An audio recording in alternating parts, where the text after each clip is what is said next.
Je suis obligé de laisser ma lumière, sinon on me voit pas. Pas que ce soit le plus intéressant, mais il faut quand même le mettre. Le son il est assez bas, on est bon. Ok, je pense qu'on peut lancer. Ah, j'avais hâte de ce goût. Putain, j'aurais dû prendre un truc pour déguster ça. Bonjour à tous, avant de commencer cette vidéo, je voulais vous annoncer que je pars en tournée cette année à partir de septembre avec mon groupe de musique. Je vous donnerai plus d'informations sur le sujet dans les mois à venir, mais voici pour l'instant quelques dates qui ont été annoncées. Le lien pour prendre des places est dans la description sur ce Linktree. Passez une bonne vidéo. Voilà, c'est des conseils aux personnes sensibles, donc à voir. Aujourd'hui, les Ça 2 devrait tiers aller. de la population mondiale ont accès à Internet. Quand en 1989, le World Wide Web a été inventé, personne n'aurait pu s'imaginer qu'il devienne aussi central dans la vie des individus. Que ce soit à travers d'applications, de services, de jeux en ligne, de sites internet ou de réseaux sociaux, tout le monde va sur Internet. Lieu globalisé, aux règles floues et à la législation difficile. Sur cette chaîne YouTube, j'aime vous documenter les parts les plus étranges, les plus niches et les plus flippantes du web. Parfois, certaines anecdotes, certains sujets ne rentrent pas dans les cases de mon format. Parfois, ils sont trop étranges, trop connus ou justement trop méconnus, et ils passent souvent dans une note de mon téléphone que j'ai appelée Anomalie du web, regroupant des dizaines de bizarreries dont j'aimerais tellement vous parler, ce qui était impossible jusqu'à maintenant. Dans cette émission, laissez-moi vous mettre à la page, vous faire découvrir des histoires bizarres et intrigantes d'Internet, des intrus parmi les algorithmes et des mystères inexpliqués venus d'un autre temps. Voici les anomalies du web. Allez, est-ce que j'ai réussi à dormir ce soir? C'est ce qu'on va voir. Bonjour à tous et bienvenue dans ce 3e épisode de Findings dédié aux anomalies du web. Cette mini-série à l'intérieur des Findings où je vous présente plusieurs mini-sujets que j'ai C'était quoi les accumulés deux au premières cours déjà? du Je temps. sais Des plus. sujets étranges, bizarres, parfois vraiment flippants, mais qui en général ne peuvent pas constituer une vidéo pour elles toutes seules. J'avais besoin d'une vidéo comme ça un peu plus simple pour reprendre les vidéos après l'énorme vidéo sur FNAF qui durait 4 heures là. Elle m'a pompé pas mal de mon énergie 4 heures. et j'ai eu un début d'année un peu compliqué, ça j'en parlerai peut-être à la toute fin de la vidéo. Donc en général ça me fait toujours beaucoup de bien à revenir un peu à ces sujets listes qui m'amènent à juste me plonger dans des coins d'internet très bizarres et d'en ressortir des sujets super chelous. Et dans cette vidéo, je vous ai dégoté du très très lourd. Au lieu de 4 sujets comme à l'accoutumée avec les anomalies du web, cette fois-ci il y en aura 6. Entre des tout petits sujets qui sont extrêmement connus, dont j'ai toujours voulu vous parler parce qu'ils sont vraiment bizarres, à des trucs ultra niches qui vont intéresser très peu de gens mais qui moi me fascinent. Il y a de tout dans cette vidéo et en particulier le dernier sujet, je trouve qu'il est zinzin, voilà. J'insiste vraiment sur ce point-là. Si vous regardez pas le reste de la vidéo, au moins regardez le dernier. Il est vraiment particulier. Bref, j'espère que cette vidéo On va dirait vous un plaire. watch time. Non, regardez Et on la fin de commence la tout de vidéo. suite avec le premier sujet de ce volume 3 des anomalies du web. Ce premier mystère dont je vais vous parler dans la vidéo, j'ai envie de vous en parler depuis très longtemps. J'ai jamais su où le caser dans une vidéo. C'est un des cas les plus connus et les plus iconiques de l'histoire de Reddit. Ça s'est passé le 25 janvier 2015 sur le subreddit de la ville de Salt Lake City, qui est la capitale de l'Utah aux États-Unis. Ce jour-là, un utilisateur du nom de Disco Godfather 6922 va commencer un thread accompagné de 7 photos. Un étrange bâtiment vert au mur orné de minuscules fenêtres étrangement agencées. En haut à droite de ce mur, on peut voir le nom de cet endroit, Funtime Kids Care. Bon, c'est un peu moche, mais bon. C'est donc, si on en croit cet intitulé, une garderie. Sauf que le titre de ce post, c'est ça. C'est quoi le problème avec cet endroit? J'ai vécu de l'autre côté de la rue de ce bâtiment pendant 5 ans, et j'ai jamais vu un seul enfant y aller. Ce thread, il va un peu exploser par rapport aux autres messages qui sont postés sur le subreddit de la ville. Les gens vont d'abord partager leur témoignage sur le fait que eux non plus n'ont jamais vu passer le moindre enfant dans cette garderie et que celle-ci a toujours l'air fermée. Et les choses vont un peu s'escalader quand les gens vont remarquer un truc. Alors, le bâtiment, il a l'air pour l'instant très suspect. Genre, l'endroit a l'air ultra vieillot et même presque abandonné, et pourtant, il est recouvert d'une peinture complètement fraîche. Les fenêtres, elles ont l'air trop bizarres, elles sont complètement fermées. Bref, il y avait quelque chose de douteux. Mais il y a un utilisateur qui va aller sur les lieux. Bonjour, je suis un résident du coin. Je viens d'enquêter sur cet endroit et c'est extrêmement douteux. Il y a des gens à l'intérieur, dont des enfants, mais je pouvais voir ça uniquement si je regardais à travers les interstices du carton qu'ils utilisent pour couvrir les fenêtres. Je vais essayer de poster des vidéos quand je suis allé voir l'endroit. Après ça, j'appellerai les services sociaux. Donc, c'est pas vide, il y a des enfants, mais les fenêtres sont barricadées. Bon, le mystère est parti en flèche. D'abord, il va y avoir de l'investigation de surface. Les internautes vont retrouver le site internet de la garderie et voir ça, un site ultra suspect, inchangé depuis 2008, sans la moindre interaction. On voit cette photo de ce jeune garçon, utilisée 2 fois, d'abord dans la bannière, puis avec un effet miroir dans le recueil extensif de citations d'enfants appréciant le lieu qui s'étend à 2 personnes. À Funtime Kids Care, nous croyons que chaque enfant compte. Nous comprenons que chaque enfant est différent et notre équipe a été entraînée à personnaliser des activités pour que les enfants apprennent et grandissent à leur rythme. Ici, on voit une autre photo du lieu où on voit à quel point l'architecture de la garderie est particulière et, encore une fois, il n'y a pas la moindre fenêtre dans tout le bâtiment qui ne soit pas couverte par quelque chose. Quelques dizaines d'heures après la création du poste original, le site internet va soudainement disparaître, laissant les internautes avec encore plus de questions.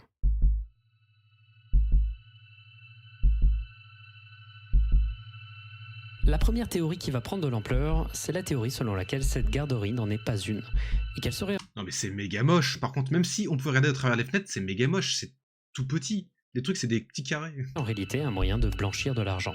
Il va y avoir pas mal d'autres théories qui vont aller plus loin, spéculant sur un possible trafic d'organes, trafic d'êtres humains, trafic de drogue, etc., etc. Mais en général, les théories disaient toutes que le lieu se faisait passer pour une garderie pour cacher quelque chose d'autre. Quelque chose de beaucoup plus sombre. Ces théories vont être assez vite corrigées avec plusieurs témoignages d'utilisateurs, confirmant qu'il s'agissait bien d'une vraie garderie, mais pointant du doigt plusieurs trucs étranges. C'est une vraie garderie. J'étais facteur dans ce quartier. C'était toujours plein d'enfants à chaque fois que j'y allais. La seule chose bizarre, c'est que peu importe à quel moment je leur livrais le courrier, ça semblait toujours être l'heure de la sieste.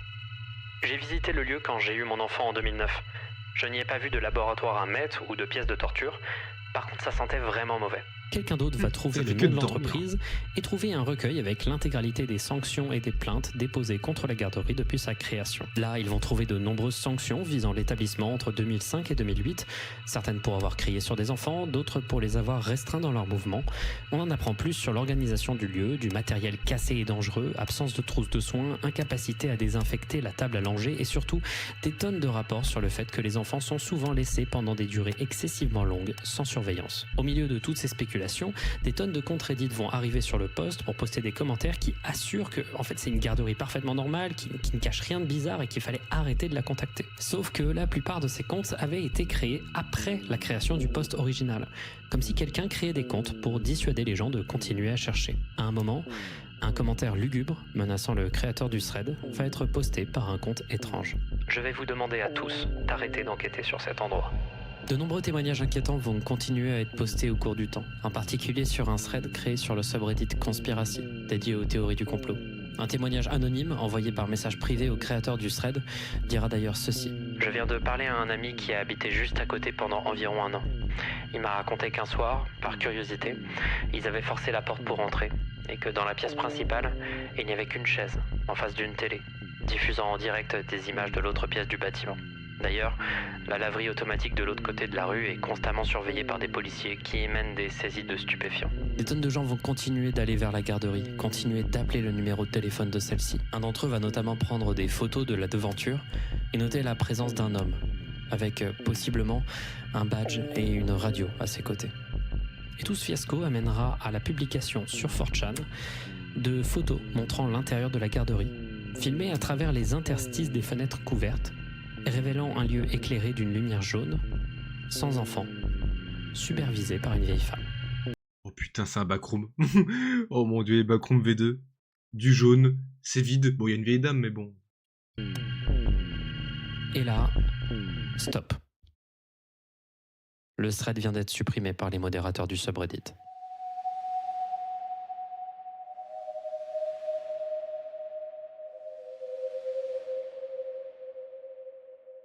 Là, si certains vont voir la preuve de toute leur théorie du complot, pour certaines personnes, ça va être un moyen de prendre du recul. Depuis le début, et en général, dans les mois qui vont suivre ce premier thread, des gens vont harceler d'appels la garderie. Des tonnes de gens vont continuellement se rendre sur place en essayant de regarder à travers les interstices des fenêtres. Et c'est particulièrement dommageable pour la réputation d'une garderie s'il y a des dizaines d'adultes en train d'espionner à travers des fenêtres barricadées. J'avoue, c'est vrai que dit comme ça. Disco Godfather 6922 avait fait plusieurs updates sur le post où il expliquait qu'il essayait d'appeler en boucle la garderie pour avoir des informations. Il a certes relevé un manque de professionnalisme dans les réponses de la garderie, mais il a oublié que c'était peut-être car celle-ci recevait des centaines d'appels de théoriciens du complot depuis le début de l'affaire. Il est également allé sur les lieux pour enquêter une fois, et il a vu devant la porte un livreur de pizza. Envoyer des livreurs de pizza à la porte de quelqu'un, c'est une des méthodes principales d'intimidation sur Internet. Les gens de la garderie devaient vraiment en chier à ce moment-là. Et la vérité avec cette histoire, on a fini par la voir. La vérité, c'est que c'était juste une garderie. En gros, c'est une garderie super moche. Voilà, verte super moche, avec possiblement des personnes qui travaillent mal. Alors par contre, c'est quoi les théories sur le fait qu'il y avait genre des stupéfiants, que ça puait, que les enfants dormaient tout le temps? Bon. Voilà, c'est tout. Apparemment, la construction existait depuis les années 60 et avait l'air très différente avant.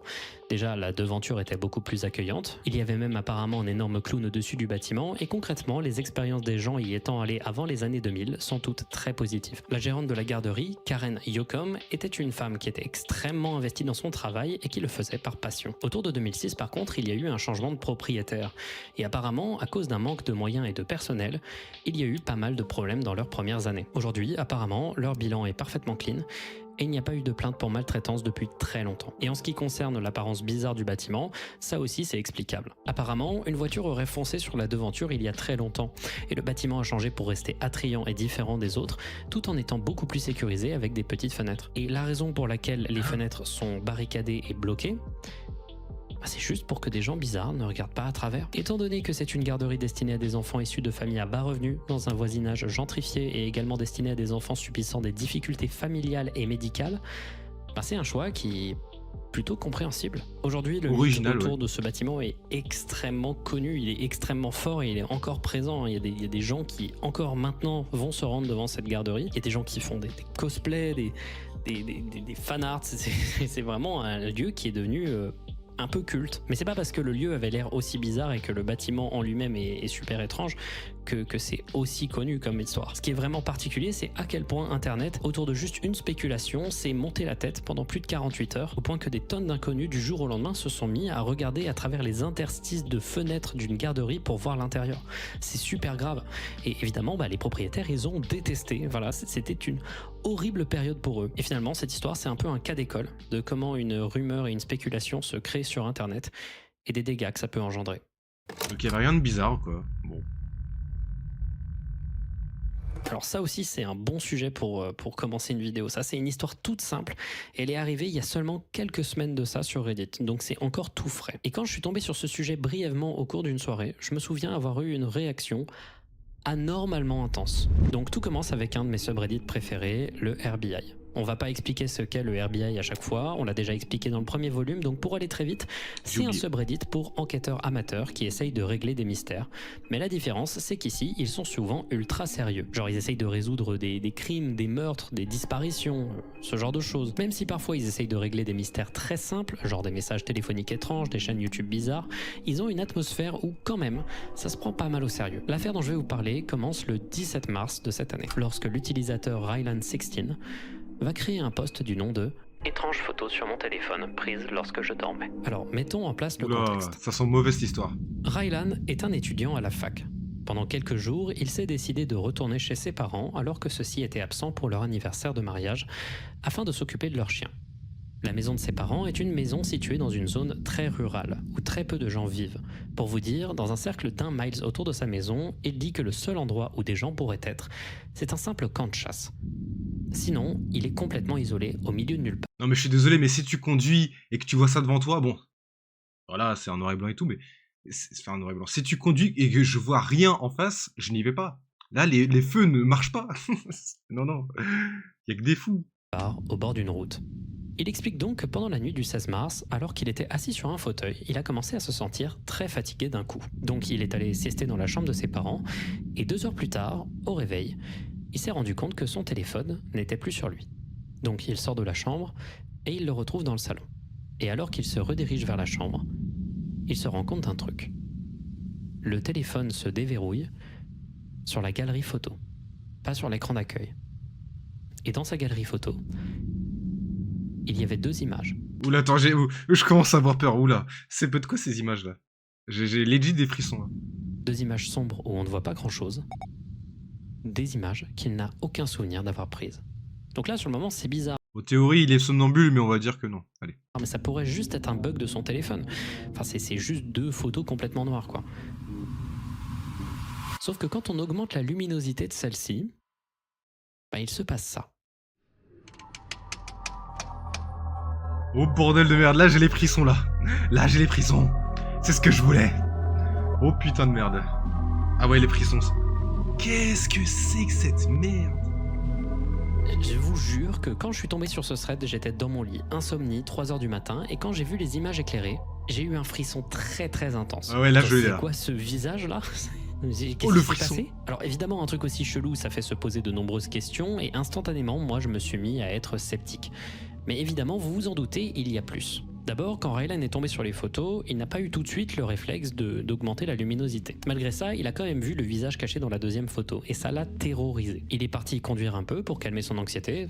C'est aux États-Unis, ils ont une autre relation avec le fait de conduire. Puis à un moment, il a commencé à se calmer et à rationaliser tout ça, en se disant que c'était probablement un bug de son iPhone 14. Dans le Mais d'où un portable fait ce bug là? Alors déjà voilà, je prends 2 photos comme ça à l'aise, il y a une image chelou, et en plus le portable il est au salon. Non mais bien sûr, non, bien sûr c'est un bug informatique. Il poste quand même sur le RBI pour avoir l'avis des internautes et essayer d'expliquer l'apparition de ces images. Alors on va pas tout de suite jouer les sceptiques parce que Reddit s'en est très bien occupé tout seul. En effet, beaucoup de gens quand ils vont voir des visages cachés dans les photos vont crier au fake, ça ressemble à l'ARG, ça pue l'ARG quoi. Certains vont quand même demander à Rylan d'envoyer les métadatas de la photo, qui ne vont rien révéler de suspect, et juste donner l'heure à laquelle la photo a été prise, minuit 56. On va apprendre plusieurs choses avec les réponses de Rylan sur le post. D'abord, il ne reconnaît absolument pas le visage sur la photo et jure qu'il ne s'agit ni du sien, ni de celui d'un membre de sa famille. Il a l'air également de constamment accueillir les explications rationnelles avec énormément de positivité. Il a l'air de vraiment vouloir que cette photo ne soit pas celle d'un visage. Et enfin, il ne souhaite pas en parler à ses parents car ceci serait très religieux et présumerait instantanément qu'il s'agit d'un événement paranormal. Ce qui est particulier, c'est qu'il va rayer très très vite la possibilité qu'il s'agisse de quelqu'un qui s'est introduit dans sa maison par effraction. Il explique qu'il habite vraiment dans un endroit trop isolé, qu'il y a des caméras de surveillance partout, genre ne serait-ce que des caméras de chasse qui sont un peu partout parce que c'est un lieu où il y a de la chasse. Bref, il écarte très vite cette possibilité et on dirait que c'est un peu aussi juste pour se rassurer tout seul. D'autres théories vont être rayées assez vite. Il ne s'agit pas d'une fuite de monoxyde de carbone qui aurait pu causer un délire et des pertes de mémoire. Il ne s'agit visiblement pas d'un hack de son téléphone et donc il ne reste que quelques hypothèses rationnelles. Soit il s'agit d'un défaut du téléphone qui aurait pris des photos d'objets qui dans le noir ressemblent à un visage, soit il s'agit d'un cas de somnambulisme, même si Rylan dit ne jamais avoir été somnambule, il n'écarte pas la possibilité, soit c'est un fake. Sauf que c'est pas fini du tout en fait. Parce que Rylan va recréer un post très très vite. Dans celui-ci, il explique qu'il a décidé de rester chez ses parents pour continuer à s'occuper de leur chien en étant plutôt serein car il s'était auto-convaincu qu'il ne s'agissait Comment ça s'occuper de leur chien? Est-ce que la photo ce serait celui du chien? de rien de sérieux, grâce aux explications des redditeurs. Le soir, il s'est rendormi dans son lit, cette fois-ci avec son téléphone à ses côtés, et à nouveau, des photos sur son téléphone. Sauf que là, il ne stresse pas, les photos sont complètement sombres, donc il se rassure en se disant qu'en effet, il s'agissait d'un dysfonctionnement de son iPhone, suite à quoi il annonce qu'il fera un formatage complet de celui-ci. Et en effet, ce genre de bug où des images non désirées apparaissent dans la galerie, c'est déjà arrivé à certaines personnes. Que ce soit des images qui sont sauvegardées par un réseau social sans ton consentement, soit un défaut de l'iPhone qui juste prend une photo sans prévenir, ça peut arriver. J'ai jamais eu Ça d'iPhone. explique pas pourquoi il y a un visage, mais ça peut arriver. Sauf qu'en fait, ces nouvelles photos, elles sont pas complètement noires. Il y a en tout 10 photos, et lorsqu'on augmente la luminosité à donf, on remarque que celles-ci ne sont pas complètement sombres. Ce sont définitivement des photos qui ont été prises pendant la nuit, dans l'obscurité la plus totale.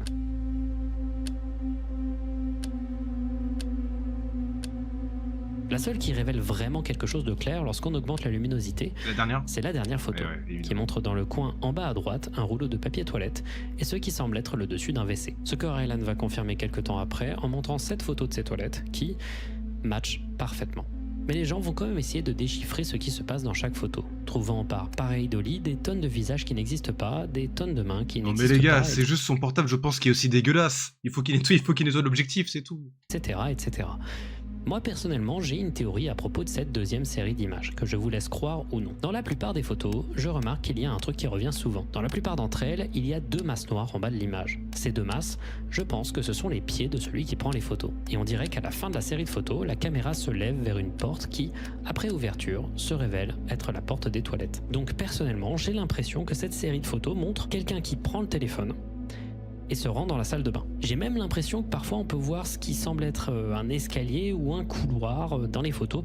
Bref, on peut rien déterminer avec des photos aussi sombres. Les deux masses en bas de l'image pourraient également être les oreilles d'un des chiens dont il s'occupe, étant donné que pas mal de gens commençaient à soulever l'hypothèse que ces photos ont été prises par un d'entre eux pendant la nuit par accident, ce qui moi me paraît assez improbable, mais après c'est que de la spéculation, genre on peut rien déterminer de ces photos. Quelques temps vont passer et Rylan, un peu flippé, va se rendre chez son frère qui habitait vraiment pas loin, et ils vont se décider ensemble de dormir tous les deux dans la maison de ses parents. Par mesure de précaution, Rylan va laisser la lumière allumée pendant qu'il dort dans la chambre avec les chiens à ses côtés, et son frère, lui, va dormir sur le canapé. Rylan va également rabattre la couette dans le matelas, ce qui permet de vérifier s'il est somnambule, parce que s'il se lève du lit, tout simplement, ça défait le lit. Le lendemain, au réveil, rien sur le téléphone de Rylan. Tout est en ordre. Par contre, sur le téléphone de son frère, une photo. Et j'imagine que vous voulez la voir, cette photo. Attends. S'il dit ça, c'est que ça va être flippant. Bon allez, on va regarder. Allez. Et ben moi aussi. À ce moment-là, le FBI va sentir que quelque chose de fake se passait. Et face au scepticisme, Rylan va juste arrêter de faire des updates et juste répondre aux commentaires, ne voulant pas recevoir de haine et ne recevant plus suffisamment d'aide sérieuse de la part du subreddit. Dans des cas similaires où des gens ont décidé de faire des canulars pour attirer l'attention, s'arrêter au moment où justement les posts sur le subreddit commençaient à avoir de l'attention, c'est un peu étrange et inhabituel. Et moi, ça m'a laissé un peu sur ma faim, j'avoue. Donc j'ai décidé d'envoyer un DM à Rylan. Il a pas répondu. Et il a répondu. Il a répondu. Alors, d'abord, je lui ai demandé plusieurs questions par écrit. À ce moment-là, ça fait plusieurs jours que son dernier post avait été créé et je lui ai demandé si quoi que ce soit d'autre s'était passé depuis. Et il m'a dit que depuis son départ de la maison de ses parents et son retour dans son appartement, rien d'autre ne s'était passé. Je lui ai également demandé de m'envoyer la photo du téléphone de son frère et il me l'a envoyé. Bon, on voit pas grand-chose, même quand on augmente la luminosité, je vous le cache pas. Ça ressemble peut-être à une bouche, mais c'est tout. Par contre, chose intéressante, il m'a dit qu'il y aurait potentiellement d'autres photos sur le téléphone de son frère que celui-ci ne lui aurait pas montré quand il a vu que tout ça le rendait nerveux. Encore maintenant, je n'ai pas pu voir ces potentielles photos. Rylan maintient coûte que son visage ne ressemble pas à ça. Il maintient que tout cela est vrai et qu'il n'a jamais été somnambule dans sa vie. Sa théorie personnelle serait celle d'un dysfonctionnement de son cerveau, peut-être un cas psychotique, même s'il n'en a jamais eu dans sa vie. Il a également répondu à quelques personnes sur Reddit qu'il y avait un peu de moisissure chez ses parents. Et la présence de certains types de moisissures chez certaines personnes peuvent causer des cas de psychose, de délire ou des pertes de mémoire. Ça expliquerait également le gros rush de fatigue qu'il a eu le premier jour qui l'a mené à dormir par la suite. Peut-être qu'il était dans un état anormal. Personnellement, je pense qu'il s'agit d'un canular. Mais c'est beaucoup plus compliqué que prévu en fait. Déjà, son compte Reddit à Rylan, il l'utilise depuis hyper longtemps, il l'a pas créé juste pour ce hoax. Certes, Rylan peut parfois dire des choses un peu incohérentes, mais il a l'air tout simplement d'être quelqu'un de nerveux et, de par ce qu'on a pu voir, il prend de la Ritaline, ce qui veut dire qu'il posséderait peut-être un TDA. Il y a également un truc un peu particulier, c'est que les images varient en termes de taille, de compression et de format. Mais d'abord, tous les ratios d'images sont des ratios d'images typiques de ce que peut faire l'iPhone. Également, tous ces artefacts peuvent être expliqués par le fait que ces photos ont été postées sur Imgur ou tout simplement par des artefacts qui arrivent quand tu extrais les images de ton téléphone pour les mettre sur ton ordinateur. Je dirais juste que c'est un peu étrange que l'iPhone ait pris les photos dans le noir comme ça, parce que la majorité des iPhones récents utilisent des techniques d'exposition à longue durée. Normalement, alors bon, j'ai un Samsung, mais par défaut, quand tu prends une photo dans le noir, il va faire en sorte automatiquement de dire tiens, je vais essayer de te prendre une photo avec un maximum de lumière. C'est pas ouf, mais il le fait. Et là, c'est complètement sombre. Non, c'est bizarre. Qui permettent du coup d'avoir une image un peu plus visible, même quand on est dans le noir complet. Donc pour avoir ces images-là, il faut vraiment que Rylan ait été dans le noir complet quoi. Et ça, c'est un peu discutable. J'avoue que même si je pense que c'est un fake, j'ai un peu envie de croire Rylan. Il a l'air vraiment sincère. Il y a pas mal de comportements qui me laissent penser qu'il ne s'agit pas d'un début d'ARG. Déjà le fait de s'arrêter aussi vite dès que les gens sont investis, c'est pas un comportement typique du canular, mais également le fait qu'il dise dès le départ qu'il reste pas longtemps chez ses parents empêche toute possibilité de continuer ce canular dès le départ. You swear this is true? Yeah, I do. That's kind of the entire reason why I took the newest update down, because I noticed that the people responding to it were either just there purely for like entertainment, or they were just like trying to call me out and that like say it was fake. It's definitely easier to talk about it now because it's over, so it doesn't really affect me that much anymore. Personnellement, si Rylan ne ment pas, l'hypothèse la plus probable, cette fois-ci, c'est peut-être celle qui est la plus flippante. Quelqu'un se serait introduit à multiples reprises chez ses parents, uniquement pour prendre des photos avec son téléphone. Et là, on atteint un niveau de folie. Le mec, j'allais dire frérot, alors que pas du tout, le mec, il vient chez quelqu'un, il voit quelqu'un dormir, bon ok, il lui fait rien, mais il prend son portable, il prend des photos, et il va aux toilettes. Voilà, parce qu'il avait envie d'aller chier ou je sais pas quoi, et il ne vole rien. On est vraiment chez les fous, hein. Et rien d'autre. J'ai conseillé à Rylan de vérifier les caméras de surveillance près de chez ses parents. We do have game cameras, but I tried looking into them. They haven't been checked in a while, so I sort of doubted that they would have caught anything anyways, and the one that I did check had water in it, so it was obviously broken. I mean, I doubt anyone came there anyways. Je ne sais pas s'il y aura une update à cette histoire un jour, mais en attendant, je suis curieux et un peu inquiet. Affaire à suivre. J'avoue que c'est très flippant, putain, quand même. Si c'est réel, hein. Laissez-moi vous parler d'une histoire dont j'entends parler depuis plus de 10 ans sur YouTube très régulièrement. Une histoire qui est un peu un testament de la bêtise complète des utilisateurs de 4chan, mais aussi une terrifiante histoire de pression de groupe sur Internet. Et vous allez voir, c'est aussi une histoire qu'on va raconter en 2 temps. Parce que c'est pas tout à fait ce que vous imaginez.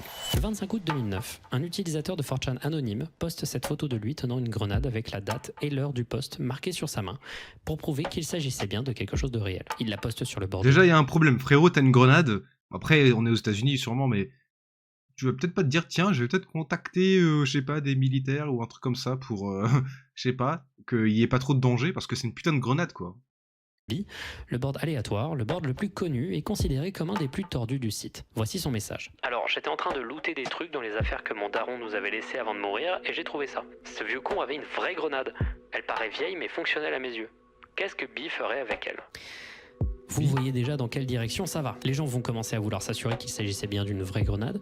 Ils vont demander des photos du dessous de celle-ci. Ils vont ensuite penser qu'il s'agissait d'une fausse, donc il va se montrer en train de la brûler avec un briquet pour montrer que c'était bien une grenade en métal. Ce qui est une idée de con. Mais il est complètement con. Les utilisateurs vont ensuite demander assez vite de faire des conneries avec la grenade. Notamment, ils vont demander au créateur du thread de la mettre dans les toilettes et d'attendre une jolie explosion. Puis soudain, silence. Après avoir posté cette photo, plus de nouvelles. Non, attendez. Moi, je crie au fake, pourquoi ? Le mec, déjà, là, c'est une photo où il est en train de lâcher la grenade. Donc, t'es en train de me dire que le mec, il a pris son portable, il est en mode, allez, je prends la photo vraiment au bon moment. Et après, explosion. Mais il a quand même mis la photo sur Internet. Ou alors, on voit pas très bien, mais il tient la grenade sur le bout des doigts et prend la photo, il la poste. Et dès qu'il a posté, il la met vraiment dans les toilettes. Non, mais pour moi, c'est faux, c'est fake. Allez, c'est bon. Plus vraiment jamais pour des cons. L'utilisateur ne repostera de photos de la grenade. Et le jour suivant... Attends, quoi ? Plus jamais l'utilisateur ne repostera de photos de la grenade. Et le jour suivant, cet article fut posté dans la presse. Un jeune homme meurt suite à l'explosion d'une grenade dans la salle de bain de sa maison. Oscar Lopez Ortega, 17 ans, a été retrouvé mort suite à une explosion à l'intérieur de sa maison. La police est arrivée sur les lieux à 20h45 hier. Le dernier post de l'utilisateur datait de 20h44. C'est morbide cette histoire, hein. Et le truc, c'est qu'on en entend parler sur Internet depuis très longtemps dans des tops, des vidéos sur le pire de 4chan, et l'histoire se propage comme ça sur Internet depuis des années. Mais elle est où la source ? Comment ça, la source ? La seule source de ce thread, c'est cette image. Ce même qui se balade partout sur Internet et sur lequel se basent toutes les vidéos que j'ai vues sur le sujet. Donc, je suis d'abord allé chercher une archive du thread de la grenade en utilisant l'identifiant, le numéro du post. Parce que oui, au cas où vous ne seriez pas au courant, la totalité des messages postés sur 4chan possède un identifiant unique. Mais malgré ça, la totalité d'entre eux sont éphémères. C'est-à-dire que la seule opportunité qu'on a de retrouver le thread original, c'est de faire confiance à des sites d'archivage de 4chan. Sauf que presque aucun service d'archive de 4chan ne va aussi loin dans le temps. Un des seuls qui permet d'autant remonter, mais également qui inclut le board B dans les boards qui sont archivés, c'est le site Allfriend Archive, mais celui-ci n'a pas archivé ce thread. Par contre, ça m'a permis de faire une recherche intéressante. J'ai juste cherché Toilet Grenade dans les recherches pour voir à partir de quand les gens commencent à raconter l'anecdote de la grenade. Absolument aucun thread ne mentionne l'anecdote jusqu'au 3 juin 2012. Or, la plus vieille itération de cette image-là, qui est tout le temps utilisée pour décrire le thread, date du 2 juin 2012 sur le subreddit r/funny. C'est-à-dire que déjà à la base je pensais que l'histoire était fausse, personne n'arrive à trouver une archive de l'article qui est montré sur le même, et il semblerait clairement que ce soit un Photoshop de cet article datant du 29 avril 2009 parlant d'une explosion d'une bouteille de butane dans un immeuble qui a causé la mort d'un homme et blessé 2 autres personnes. Et vous voulez savoir ce qui est terrible dans tout ça d'ailleurs? C'est que cette tragédie a eu lieu dans la ville de Grenade en Espagne. Donc le gars qui a créé cette image a cherché un article écrit en espagnol sur une explosion avec Grenade en 2009 et n'a même pas vu qu'il s'agissait non pas du mot Grenade mais du nom d'une ville. Ah, donc si c'est fake, le mec il est complètement si on savait que tout ça c'était faux, il se pourrait que toute cette image soit fausse et qu'on soit pas en face d'un thread 4chan organisé par quelqu'un qui voulait faire un canular, mais que l'existence même de ce thread est fausse, que tous ces commentaires ont été inventés de toutes pièces. Souvent, les gens qui racontent cette histoire la mélangent avec une autre histoire du site. Il s'agit d'un thread qui, pour le coup, a vraiment existé sur le site. Ce thread a été créé par quelqu'un disant avoir trouvé une très vieille grenade dans la forêt. Cette grenade a l'air beaucoup plus crédible, a l'air complètement rouillée et donc potentiellement très instable. Dans son post, il demande si elle est dangereuse et la plupart des gens qui vont lui répondre vont lui mettre la pression pour qu'il enlève la goupille. Puis les gens vont lui demander de montrer le dessous de la grenade à nouveau, car selon un des commentaires, les grenades d'entraînement possèdent un trou en dessous d'elle, par laquelle on peut retirer les explosifs. Comme vous le voyez, elle a l'air bien fonctionnelle. Donc naturellement, le gars va essayer de la découpiller. On est sur 4chan, je vous rappelle. Sauf qu'ici, on est toujours sur des putains de génies. à cause de la rouille, l'intégralité du haut de la grenade va s'arracher. Rien ne se passe. Le thread va continuer en montrant un enchaînement assez sévère de bêtises. L'utilisateur va mettre la grenade au micro-ondes, puis essayer de la brûler, puis la mettre en dessous de la roue de sa voiture, puis... pareil. Silence complet. C'est pas possible. Il n'a plus jamais répondu. Sauf que, encore une fois, c'est complètement faux. Alors, encore une fois, le post a bel et bien existé. Il n'y a pas de problème avec ça, ça a été archivé. Par contre, l'idée selon laquelle le type aurait arrêté complètement de poster après l'upload de cette photo avec une grenade sous la roue de sa voiture... Et là, c'est pareil, c'est complètement con. Le mec roule sur la grenade, donc déjà c'est instable, mais il a le temps de prendre la photo. Non, c'est-à-dire que le mec, il roule sur la grenade, il sort de la voiture, il prend la photo, il la poste, et après il continue. Mais non, c'est bon. Ça, c'est une légende urbaine, c'est complètement faux. En effet, il a posté 2 autres messages dans le thread, des messages saoulés, un peu énervés du fait que personne ne le croyait, et après, il a probablement arrêté de poster par frustration. Frérot, on te croit pas, c'est complètement con, je suis désolé. Par contre, la légende urbaine selon laquelle la grenade aurait finalement explosé et que ça l'aurait emporté avec lui, ça vient de cette image qui a aidé à propager la légende sur internet pendant très longtemps et qui affirme à la fin dans un texte rajouté que le type n'aurait jamais reposté. Ce thread aussi est souvent noté comme étant legit. Mais j'avoue penser qu'il s'agit d'un troll encore une fois, notamment à cause de la date de création du thread, le 26 juin 2012, quelque temps après la propagation de la première image qui a créé la légende. Comme si quelqu'un avait voulu créer une version plus crédible d'une histoire déjà propagée en masse pour être sûr de finir immortalisée dans la légende du site. Et ça a très bien marché du coup. Le thread est très régulièrement cité comme faisant partie des threads les plus flippants et les plus marquants de l'histoire du site, et son histoire s'est lentement mariée avec le premier canular qui avait été posté sur Reddit. Encore aujourd'hui, le premier thread, s'il a existé, reste un lost media, et rien ne semble aller dans le sens de son existence. Mais un truc est sûr, si c'est un canular, il a réussi à avoir des dizaines et des dizaines de youtubeurs au cours du temps qui n'ont jamais douté une seule seconde de son existence.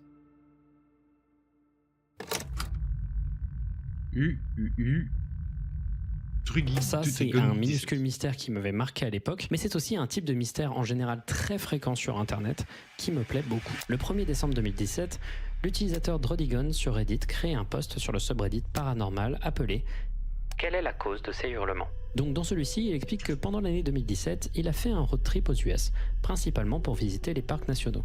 Et l'histoire qu'il raconte se passe dans la minuscule ville de West Yellowstone, juste à côté du parc Yellowstone. C'est un des parcs nationaux les plus grands et les plus sublimes des États-Unis. C'est un endroit magnifique et énormément prisé par les touristes ou les Américains en road trip, notamment à cause de la présence de geysers et de sources chaudes qui ont pour origine l'activité volcanique du coin. Parce que, fun fact, le parc de Yellowstone se trouve sur un super volcan qui s'appelle la caldeira de Yellowstone, un volcan endormi qui, s'il se déclenchait, et il peut se déclencher à tout moment, apparemment c'est imprévisible, causerait potentiellement la fin du monde.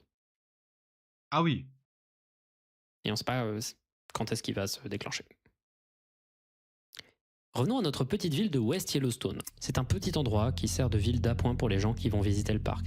Il y a principalement des commerces et surtout des motels. Donc pendant quelques jours, l'utilisateur, avec sa fiancée et ses parents, sont restés dans un motel pas cher et un peu miteux au bord de la route. Ils s'endorment le premier soir en mettant leur alarme à 5h du matin pour pouvoir voir le lever du soleil et observer la faune du petit matin. À 4h45 du matin, Drodigon et sa fiancée sont réveillés par quelqu'un qui tabasse la porte en pleurant. Il ouvre la porte, terrifié, et tombe sur sa mère, en état de choc. La raison ? Il y a quelqu'un qui hurle. Une femme qui hurle. Ils sortent devant le motel et à ce moment-là, il sort son téléphone pour appeler la police. Pas de réseau téléphonique. Il va donc voir sa chambre de motel, pas de téléphone dans les chambres. Alors il prend son téléphone et filme cette vidéo. Allez, mon gars là, je veux quelque chose. Attends, mais c'est une femme qui crie, c'est-à-dire que quelqu'un va crier là.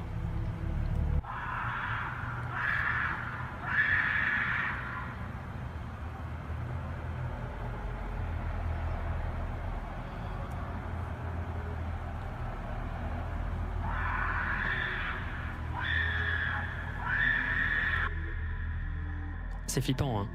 C'est vraiment flippant. C'est flippant, mais là où je taffe, pendant 1 an, il y avait quelqu'un qui criait au parc à côté. Bon, avec moins de conviction, mais ça criait donc. Mais bon, à voir ce que ça dit. Et plus étrange encore, c'est ce qui arrive après. D'abord, sa mère va lui expliquer qu'elle entendait les cris déjà depuis 30 minutes. Il précise également que le son provenait d'à peu près une 50aine de mètres. Sur le moment, ils sont restés 10 minutes en écoutant et ont réalisé que le cri était un peu étrange. Il sonne vraiment comme une femme qui hurle, il n'y a pas de doute à ce sujet. Par contre, la femme ne prononce jamais le moindre mot. Pas d'appel à l'aide. Juste des hurlements frénétiques. C'est bizarre, Donc, ouais. premier réflexe dans ce genre de situation, peu importe la ressemblance avec un être humain, c'est de penser qu'il s'agit d'un animal sauvage. Souvent, certains types de renards et certaines chouettes peuvent avoir un cri particulièrement humain et flippant. Ou même les hyènes. Les hyènes, enfin tout ça, tous les hyènes ou renards, oui, ça ressemble vraiment à des cris humains. Par exemple, ce qui arrive pendant la nuit ou à l'aube, donc ça faisait sens. Alors ils vont retourner dans l'hôtel, qui à défaut de posséder des lignes téléphoniques fonctionnelles, possédait un Wi-Fi disponible, et ils vont se ruer sur internet pour trouver des bruits d'animaux correspondants. Après plusieurs dizaines de minutes, ils ne vont rien trouver. Au bout d'un moment, alors que les cris avaient commencé depuis au moins 1 heure, un policier va arriver, leur poser des questions, et il n'avait pas l'air d'être au courant des cris. Après leur avoir expliqué tout le contexte, le policier va entendre le cri et se diriger dans sa direction en voiture. Après ça, les hurlements vont se faire de plus en plus rares, jusqu'à ce qu'enfin le silence revienne. La famille de Drodigon va ensuite passer la journée au parc et vont notamment interroger des rangers en leur montrant la vidéo et en demandant s'ils reconnaissaient le cri. Résultat, personne n'y arrive. Ça a l'air vraiment mystérieux. En rentrant du parc, la petite famille va se rendre au bureau du shérif de la ville pour avoir des infos. Et là, ça va devenir encore plus suspect. Notre visite a été accueillie avec beaucoup d'hostilité, à la fois de la part de la femme à la réception, qui a fini par nous claquer le volet au nez, et également du même policier qu'on avait vu dans la matinée. Ils ont dit chacun la même chose, ça ressemblait presque à un script. Désolé madame, mais c'était une femme intoxiquée qui criait à son petit copain. Fin de la conversation. Plus tard, ils parleront à une employée du motel et leur feront écouter l'enregistrement. Elle dira ne jamais avoir entendu de tels cris dans sa vie. C'est bizarre quand même. Hein. Donc, qu'est-ce qui a bien pu se passer? La première thèse donnée par Reddit, étant donné que le post s'est retrouvé sur le subreddit paranormal, c'était peut-être la fameuse légende des skinwalkers. Les skinwalkers, c'est des créatures folkloriques, des cryptides issus des croyances navarro et plus généralement du folklore natif américain. Ces créatures, ou parfois sorcières, auraient la capacité de se transformer en animaux ou en êtres humains. Drodigon rajoute même dans son post que des témoignages de gens ayant vu des skinwalkers disent que ceux-ci se changeraient parfois en êtres humains blessés pour attirer des proies potentielles. Vous vous en doutez, je ne crois personnellement pas en cette théorie. La théorie la plus probable, c'est celle de l'animal. Et en l'occurrence, pas mal de gens sur Reddit semblent unanimes. Ça ressemble au cri d'un puma. Il y en aurait quelques-uns à Yellowstone et leur cri est assez connu pour être très ressemblant à celui d'une femme qui hurle. Voici plusieurs extraits différents que j'ai pu trouver sur YouTube de cris de puma.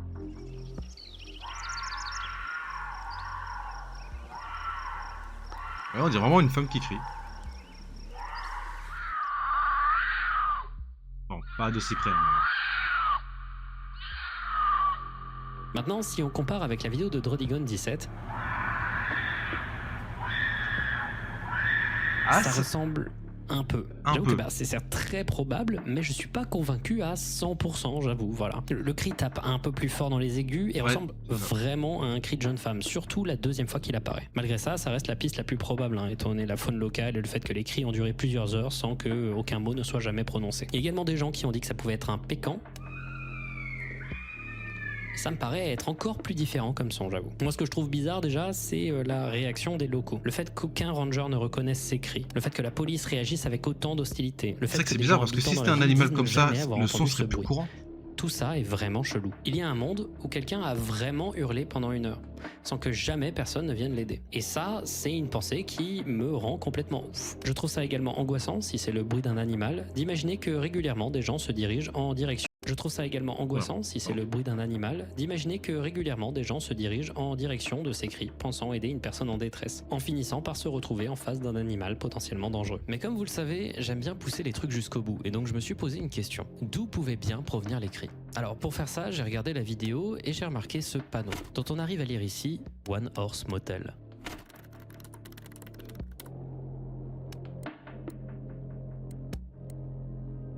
Pas besoin de comparer tant que ça les deux, hein, c'est exactement le même panneau, et les détails de l'arrière-plan semblent matcher. Si on imagine que Drodigon dirige sa caméra dans la direction du cri, on imagine donc qu'il filme dans cette direction. Dans son post, il dit que le cri semble provenir d'environ 50 mètres, donc par mesure de sécurité, on va être généreux et élargir la zone à 200 mètres. Dans cette direction précise, il semble bien y avoir une forêt, mais à quelques centaines de mètres de plus. Donc la possibilité d'un animal, c'est clairement probable, surtout que c'est difficile de juger les distances quand un bruit est extrêmement réverbéré. Sachez également, pour l'anecdote, que la ville est à 30 km environ de la bordure d'une zone appelée la Zone of Death, une zone théorique au sein du parc Yellowstone de 130 km² qui, à cause d'ensemble de failles juridiques, serait une zone où, encore une fois en théorie, et je dis bien en théorie, le meurtre serait légal. Vous pouvez vérifier, hein, c'est un rabbit hole que je trouve très intéressant. Ouais. En ce qui concerne du coup notre petit motel, figurez-vous que celui-ci, en avril 2023, il a explosé à cause d'un problème de gaz apparemment. En vrai, c'était pas marrant parce que des tonnes de gens ont perdu leurs affaires personnelles, les gérants ont dû faire un GoFundMe parce qu'ils avaient tout perdu. C'était un petit cauchemar cette histoire. Mais apparemment, depuis 2024, ils ont réussi à réouvrir. Ce genre de vidéos où des cris ou des bruits étranges sont entendus à l'intérieur de forêts, c'est un de mes sous-genres de vidéos bizarres sur internet préférés. Si vous en avez d'autres, des particulièrement mystérieuses, n'hésitez pas à me les envoyer. Moi, je trouve ça absolument fascinant. Il y a quelque chose de très mystique un peu dans un bruit immense. Je pense aussi que c'est un animal dont on ne peut pas comprendre la source et qui ne ressemble à rien qu'on a entendu, ou alors au contraire qui ressemble à quelque chose. C'est quand même bizarre que s'il y a des animaux à côté, que les rangers n'aient pas reconnu le cri, quoi. Non, c'est bizarre quand même. Chose de vraiment terrifiant qu'on connaît très bien. Mais un truc est sûr, à ce jour. Ou alors, c'est vraiment parce qu'il y avait un animal impliqué, mais la femme a entendu l'animal en premier. Elle s'est retrouvée face à un animal et a crié parce qu'elle se croyait en danger. Par contre, crier comme ça pendant 1 heure face à un animal, je pense que si l'animal veut te bouffer, il t'aurait bouffé depuis. Donc ouais, non, c'est peut-être pas ça en fait. Personne ne sait qui a causé ces cris-là. Et cette vidéo continue personnellement de m'angoisser. Ou alors les rangers ont vraiment raison et c'est une meuf qui était sous l'emprise de stupéfiants et qui criait sur son gars. C'est peut-être vrai aussi. Encore aujourd'hui.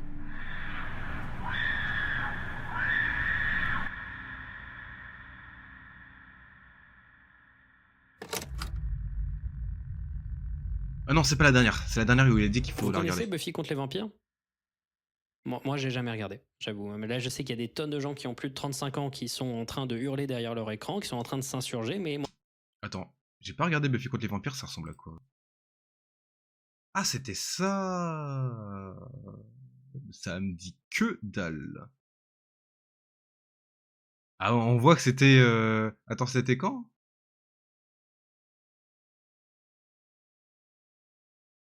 C'était... 97-2001. 7 saisons. Et putain. Buffy, une tueuse de vampires, scénarisée par les deux... Tu peux donner... Voilà. Une adolescente de 16 ans et la tueuse de vampires en activité. Il a déménagé avec sa mère Joyce à Sunnydale. Issue d'une longue lignée d'élus au pouvoir mystique et surnaturel, elle doit affronter les forces du mal comme les vampires et les démons. Ok. Étudiante l'idée dans sa mission par le bibliothécaire du lycée Rupert Gill. Et deux autres métiers. Ils sont également aidés dans leur combat par le mystérieux Angel dont Buffy tombe amoureuse. Ensuite, ils découvrent que la ville est située sur une bouche de l'enfer, ce qui attire toutes sortes de créatures du mal.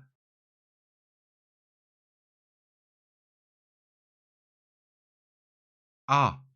Là, je m'attendais pas à une série comme ça en voyant ce type-là. C'est ah ouais, des vampires, des zombies et ok. Si j'avais été gamin. Moi, ça m'a jamais vraiment attiré. Apparemment, c'est très bien, mais ça m'a pas touché. Un truc qui est sûr, c'est qu'il y a des tonnes de gens dans les années 2000 qui ont été très fans de cette série. Certains peut-être plus que d'autres. Laissez-moi vous raconter une courte histoire qui, encore une fois, va se raconter en 2 temps. Ça va d'abord être un peu flippant. Ensuite, ça va vous mettre probablement en colère. Alors, tout commence avec un article. Je suis déjà énervé à cause de la chaleur, donc là, je peux pas être pire là. Cracked.com, qui a été publié le 26 octobre 2010. Celui-ci s'appelait « Les 7 endroits d'internet les plus non intentionnellement effrayants ». C'est un article pas incroyable qui a le mérite de traiter des sujets qui à l'époque n'étaient pas très connus, comme la chaîne YouTube Human Being 15 par exemple, et également il y avait un sujet inédit dans l'article, un sujet qui n'avait jamais été vraiment traité. Un site du nom de The Bloody Board. The Bloody Board, c'était un forum dont aujourd'hui les seules traces disponibles sont des screenshots, tandis qu'aucune archive n'a été sauvegardée. Ce forum, il est dédié aux fans de Buffy contre les vampires. Et à l'époque, le forum était très actif. Des dizaines de milliers de messages, des tonnes de topics parlant d'infos sur le cast, de tweets des acteurs de la série, des anecdotes, des fun facts, des discussions sur l'histoire, c'est complètement normal au premier abord. Puis, lorsqu'on regarde un peu, il y a un truc qui paraît étrange. Après un peu d'inspection, on se rend compte que tous les messages sur le site, et je dis bien tous les messages sur le site, ont été faits par la même personne. Ok. Déjà, je pensais que le mec qui venait chez quelqu'un pour juste prendre son portable, prendre des photos et chier, je trouvais ça chelou. Alors, un mec qui parle sur un forum pendant un bon petit moment, parle tout seul sur un forum. Donc c'est-à-dire que le mec a dû créer le forum, il doit payer le forum, et il parle tout seul. J'avoue, c'est un niveau de folie, c'est flippant. Attends, t'as raison, il a raison, Jamie Masters, c'est toujours le même gars qui lance les sujets. Le même compte, nommé Jamie Masters. Des dizaines de milliers de messages d'un même compte qui se répond continuellement à lui-même, sans jamais s'arrêter. Ça, c'est de la folie, hein. Ah, c'est une fille de 27 ans d'ailleurs. Pire encore, le nom Jamie Masters, il n'est pas anodin.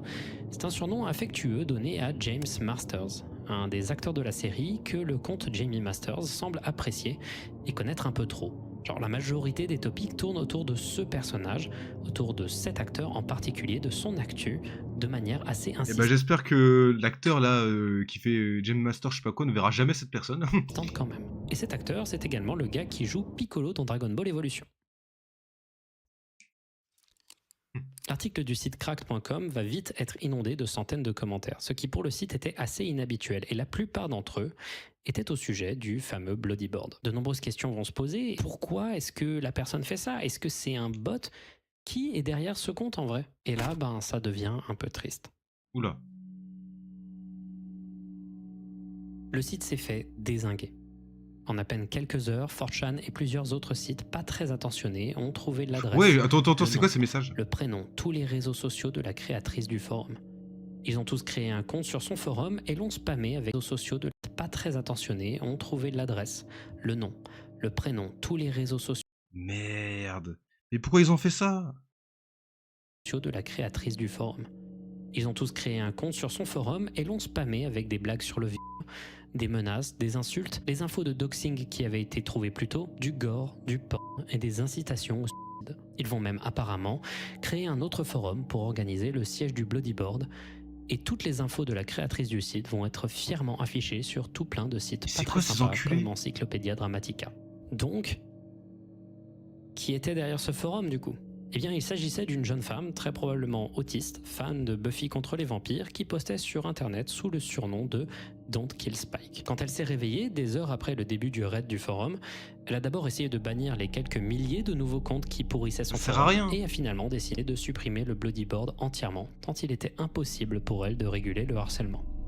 Et il s'avère que l'article de Cracked et l'intégralité de la couverture médiatique qu'il y avait sur le site à l'époque était assez malhonnête. En fait, il donnait l'impression que c'était le forum d'une personne qui se répondait à elle-même en boucle, comme si la personne avait plusieurs personnalités ou était particulièrement seule. Ce qui en soi n'est pas un problème. C'est ce que je me disais. En réalité, pas du tout. Il s'agissait en fait d'un système pour donner des news aux fans de la série et du taf du réalisateur Joss Whedon. Et en vrai, quand on y réfléchit, l'organisation de forums avec des groupes de sujets, des threads et des commentaires, c'est en vrai une manière plutôt cool d'organiser des articles de news et des mises à jour régulières. Il y avait en réalité plus de 150 utilisateurs sur le forum, qui pour le coup ne postaient rien sur le site, mais qui juste lisaient les articles que postait Don't Kill Spike. C'est d'ailleurs pas le seul forum de ce type à exister. Il y avait par exemple le site astronomy.active activeboard.com, un site comportant plusieurs dizaines de milliers de messages liés à l'astronomie, tous rédigés par l'utilisateur Blobarna, qui, pareil, utilisait le site pour archiver ses observations et ses articles. Lui, il a quand même eu l'idée préventive d'interdire la création de nouveaux comptes sur son forum quand d'autres forums se sont rendus compte de l'activité bizarre de son site. Et figurez-vous que, encore aujourd'hui, Don't Kill Spike continue de poster des news sur Twitter et LiveJournal à propos de James Masters et tout ce qui est relatif à l'univers de la série dont elle est fan. Elle n'a jamais arrêté. Et je trouve ça plutôt stylé au vu de ce à quoi elle a été confrontée. À côté de ça, une grande partie des gens qui ont été responsables du raid qui a failli ruiner la vie de Don't Kill Spike continuent de proclamer fermement qu'ils ont bien fait de faire ce qu'ils ont fait parce que tout simplement, selon leur dire, cette femme était folle. Alors juste parce que quelqu'un est fou, tu fais ça. Alors que la personne n'a fait aucun mal, elle faisait sa vie, et qui faisait du bien à 150 personnes. Non, juste parce qu'elle est folle, on va faire ça, c'est complètement con comme raison. Des histoires les plus concises et cruelles que je puisse raconter dans un épisode de Findings. Oh mais j'en ai marre, putain. La bêtise humaine. Alors, le sujet favori de Feldup, le Filmarillion. Allez, j'en attends beaucoup. Alors, là. Cette histoire que je vous ai teasée au début de la vidéo, c'est un des trucs les plus zinzins dont j'ai pu entendre parler sur internet. Je dis ça souvent un peu dans l'hyperbole, mais l'histoire du Filmarillion est l'une des histoires les plus hors sol de l'histoire d'internet. Et la seule raison pour laquelle j'en parle ici, c'est que ça ferait une vidéo beaucoup trop courte. Notre histoire se passe sur 4chan en 2013 et concerne un utilisateur de 4chan. Un utilisateur pas anonyme. Alors oui, si je précise à chaque fois que je parle de ce site qu'un utilisateur est anonyme, c'est qu'il existe bel et bien des utilisateurs de 4chan pas anonymes. En effet, de base, quand tu y postes un message, tu es automatiquement appelé Anonymous. C'est d'ailleurs de là que vient le mouvement Anonymous. De base, c'est juste comme ça qu'on appelle les utilisateurs du board B en particulier. Mais si tu regardes bien, tu peux te donner un nom pour identifier ton commentaire. Et pour être sûr que personne n'usurpe le nom que tu utilises, tu peux utiliser ce qu'on appelle un tripcode, en écrivant hashtag, puis une suite de caractères que seul vous connaissez. Votre mot sera transformé en une série de caractères difficilement déchiffrables dans l'autre sens. Ainsi, si quelqu'un voit votre tripcode, il saura que c'est vous, mais ne saura pas le mot que vous avez utilisé pour écrire votre message. Donc, je disais, notre histoire parle d'un utilisateur de 4chan avec un tripcode appelé UTV. Celui-ci était particulièrement actif sur le board SP, dédié au sport, aux paris sportifs, etc. Et il était aussi un membre de la communauté TRB, les utilisateurs de 4chan fans de Football Manager, et ce depuis au moins 2012. UTV, de son prénom Phil, c'est un utilisateur de 4chan parfaitement classique, du genre à être assez agressif, moqueur et à faire des blagues limites très souvent. Et c'est ça déjà qui est particulier. UTV est, à l'échelle de 4chan, parfaitement normal. Et il l'a été tout le long de sa période d'activité. Et ça rend ce qui va arriver d'autant plus inexplicable. Alors, qu'est-ce qu'il a fait ? Autour de juin 2013, un type va commencer à répondre aux commentaires de UTV. Systématiquement, c'était pour répondre une screenshot du commentaire qu'il venait de poster, souvent dans des collages ou des montages, avec comme nom de fichier les posts TRB de UTV, volume, suivi d'un numéro. Si, au premier abord, ça ressemble juste à quelqu'un qui fait une blague, le problème, c'est à quel point c'était systématique. Ce gars répondait perpétuellement à UTV. Et ça voulait donc dire que le mec scrollait systématiquement le board dédié au sport de 4chan, constamment à la recherche de posts de UTV pour les enregistrer, les collecter, sans jamais vraiment interagir. Les mecs, ils ont rien à faire de leur vie. Tous les jours. Au début, les messages qu'il mettait étaient simples. Je rattrape mon retard. UTV, cela fait plaisir de voir que vous vous défendez comme vous l'avez fait hier. Continuez comme ça. Son objectif était pas clair au premier abord. Il semblait juste vouloir archiver toutes les interactions possibles de UTV. Au début, peu de gens vont le calculer. Mais plus ça continuait, plus c'était chelou. Ressaisis-toi, You. Tu as à peine posté aujourd'hui. Arrête de flâner, Phil. Parfois, on pouvait le voir faire des compilations, enchaînant message après message, décortiquant certains threads où UTV avait été actif, avec toujours des... Le mec, de ce qu'on a vu, il a fait un top 10 des messages de UTV. Enfin, des threads. Putain, le mec, il fait un top 10 de messages, ok, pas mal. Enchaînant message après message, décortiquant certains threads où UTV avait été actif, avec toujours d'étranges messages décortiquant le comportement de UTV, toujours avec un langage mélioratif et encourageant, s'énervant uniquement quand il ne postait pas. Vous vous en doutez, à force, les utilisateurs du board vont commencer à remarquer ce comportement. Ça s'est passé extrêmement vite d'ailleurs. D'abord, il y a eu une réaction de confusion de UTV lui-même. Pourquoi tu continues de poster ces messages? Plus important encore, pourquoi tu penses que les gens en ont quelque chose à faire? Puis la confusion s'est transformée en rire, pensant que c'était juste une sorte de troll ultime. Mais au bout d'une semaine de constant scrutage des posts de Phil pour aucune raison, ils ont commencé à flipper. Pourquoi? Why? Mec, va voir un psy. Je suis inquiet pour toi là. Autant j'aime beaucoup UTV, autant là t'as un gros problème, frère. Juste arrête. Le 11 juillet, il suggère de trouver un nom pour ce stalker, The Archiver ou l'archiviste, et seulement un jour après, celui-ci revient. Salut tout le monde, c'est l'archiviste de UTV. Brandissant le nom avec fierté, comme s'il était content qu'on l'ait remarqué malgré son absence d'interaction avec les autres membres. Plus le temps va passer, plus Attends, on les quoi? remarque. Juste que vous sachiez que ce gars déteste les voyages. Non, que ce gars qui déteste les voyages dans le dernier thread n'était pas moi. Je vous... Hein? Trips. Je vous aime les gars. Je serais même pas ici. Je n'étais pas beaucoup ici parce que mon internet s'est arrêté. Malgré son absence d'interaction avec les autres membres. Plus le temps va passer, plus ça va devenir bizarre. L'archiviste va pendant des mois répondre aux messages, toujours avec cette même insistance et ce manque de réponse. UTV va évidemment commencer à trouver ça excessivement flippant.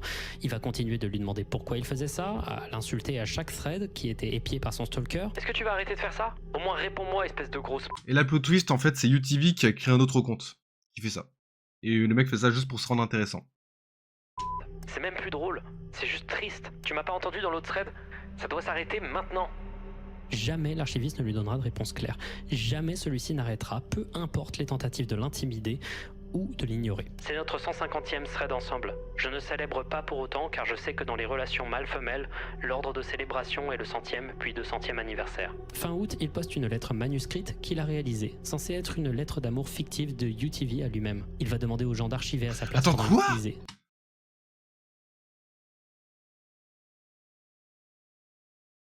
Censé être une puis 200e anniversaire. Fin août, il poste une lettre manuscrite qu'il a réalisée, censée être une lettre d'amour fictive de UTV à lui-même. Il va demander aux gens d'archiver à sa place pendant une période où il ne pouvait pas se connecter à internet pendant seulement 2 jours, pour finalement qu'il trouve un réseau Wi-Fi en panique tellement il semble avoir besoin des pieds UTV. Je vous jure, quand on regarde le peu d'archives qu'il y a de cette période-là, c'était absurde. Je pourrais donner des dizaines d'anecdotes sur des posts que l'archiviste de UTV aurait apparemment fait. Mais le problème, c'est que comme toutes les images qu'il a postées sur 4chan ont disparu, c'est compliqué de sourcer certains trucs. Genre par exemple la fois où il aurait apparemment fait un burger avec des posts 4chan de UTV imprimés découpés dedans, qu'il aurait par la suite mangé. Ces anecdotes sont particulièrement nombreuses, mais c'est pas ça que je trouve le plus fascinant. Parce que ce que je trouve particulièrement inquiétant, aussi bien pour l'archiviste que UTV lui-même, c'est que ce harcèlement a commencé en juin 2013, et que ça a continué tous les jours pendant plusieurs mois, et ce, à des horaires qui étaient souvent très chaotiques. Ça va continuer et continuer, puis le 6 octobre, ça va s'arrêter. Avec un dernier post de l'archiviste, sur un post aléatoire de la communauté TRB, absolument pas lié à UTV. 255 threads. J'ai été avec UTV pendant 255 threads. Ceci est le dernier. Mes parents ont découvert mes travaux liés à UTV, et ils ont insisté que je supprime tous les fichiers de mon ordinateur et que j'arrête avec ça. Ils vont maintenant surveiller mon activité pour s'assurer que je ne puisse plus le faire. Ils m'ont donné un jour pour supprimer tout, et ceci sera mon dernier message. Je demande pardon à UTV et j'espère qu'il verra ce message et qu'il comprendra. Ah, frérot, déjà, tu dis, ouais, j'espère qu'il me pardonnera, mais en fait, t'arrêtes juste parce que tes parents t'ordonnent d'arrêter. S'ils avaient rien dit, t'aurais continué. Donc bon c'est... Enfin, bref. Mais avant qu'il ne dise au revoir pour de bon, il laisse à UTV, comme il le dit, un dernier cadeau. Oula. Oh non, putain non. Un document de 97 pages intitulé « Le Silmarillion ». Un long document documentant l'intégralité de l'obsession de l'archiviste envers UTV. Le Silmarillion contient en son sein l'intégralité des travaux privés parlant de UTV réalisés par l'archiviste, qu'il n'osait pas vraiment partager publiquement. Son nom est un jeu de mots entre le nom de UTV, Phil, et le Silmarillion, un livre inachevé qui a été écrit pendant l'intégralité de la vie de Tolkien. Sur la première page du Silmarillion, il explique pourquoi UTV le passionne, et ça annonce directement la couleur de la suite. UTV a quelque chose que je ne saurais expliquer. Il a un certain magnétisme. Il est drôle, intelligent, poste suffisamment souvent pour que je puisse archiver ses posts sans trop de problèmes. Il m'attire et me complète. Notons que ceci n'est pas une tentative de doxer ou révéler l'identité de UTV. Ces idées ne m'intéressent pas. Et je veux que UTV soit là le plus longtemps possible, pour que nous continuions notre relation fructueuse et sans limite. Ah, l'angoisse. Pourquoi je fais ça? ouais. Car UTV est ma passion, mon hobby et ma vie sociale. Je l'aime et j'aime archiver ses posts. Rien ne peut surpasser la sensation, l'incroyable bonheur que je ressens quand je le vois poster. Voilà, donc La relation toxique s'ils étaient ensemble, oh putain de merde. Après, c'est le genre de sujet où juste le voir, ça suffit à lui-même. J'ai pas envie de prendre le film Marillion à la légère. C'est à la fois un document qui doit être absolument terrifiant à lire quand on est la personne qui est victime de ce stalking, mais c'est également terrifiant d'imaginer un peu l'espace mental dans lequel l'archiviste a été plongé pendant plusieurs mois. Je vais vous parler d'une partie de son contenu, mais je vais essayer au maximum de peu juger parce que c'est extrêmement grave. C'est vraiment une situation extrêmement grave et très particulière. D'abord, le début du film Marillion décrit un peu le personnage de UTV. Il décrit chacun de ses patterns de poste, décortique son humour, ses mêmes préférés, dont notamment cette image de chien. Même Je vais l'écrire, son first gimmick c'est le racisme. Ah bah parfait. Donc le mec il aime les racistes. est très souvent utilisé sur le board par fil, qui est devenu pour lui un symbole de UTV, mais également de ses amis et de sa fréquence de poste. Ensuite, on a le droit à plusieurs collages des postes de UTV, dans des pays, des continents, sur un bateau d'une croisière fictive qu'il aimerait faire avec UTV, dans des tests de Rorschach. Ensuite, on trouve des statistiques sur le nombre de posts par jour de UTV, des décortications méticuleuses de chaque nom de fichier image qu'il a jamais posté en détail. Mais là, on va rentrer dans les trucs encore plus bizarres. Des dizaines de poèmes, contenant notamment le nom de UTV, Phil, comme on l'avait dit, mais également des informations plus précises sur lui, notamment le comté dans lequel il habite, Kent, au Royaume-Uni. Il réalise également un schéma de ville pour UTV avec des bâtiments modélisés en 3D, composés entièrement des postes faits par celui-ci.